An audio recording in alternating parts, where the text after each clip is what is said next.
বন্ধুরা সকলকে আসসালামু আলাইকুম। আশা করছি সবাই অনেক ভালো আছেন। দেখতে পাচ্ছেন এই মুহূর্তে আমি আছি সরিষা ফুলের ক্ষেতে। তবে এখানে সরিষা ফুলের পরিমাণ খুবই কম এবং আকাশে সূর্য না থাকাতে, ওয়েদার একটু ডাউন থাকাতে কিন্তু সরিষা ফুলের যে একটা ঝিকিমিকি ভাব, চকচক ভাব সেটা কিন্তু বোঝা যাচ্ছে না। তো বেশ কয়েকদিন যাবৎ গ্রামে সূর্য উঠছে না বললেই চলে। তো আজকে আসলাম একটু সুল্লানগরীতে ঘোরার জন্য এবং ভাবলাম যে আপনাদেরকেও একটু চারপাশের পরিবেশটা দেখাই।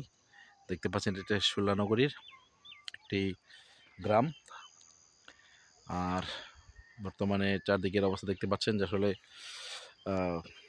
শীত এবং কুয়াশা থাকার কারণে কিন্তু আশেপাশের ভিউটা খুব একটা সুন্দর দেখা যাচ্ছে না।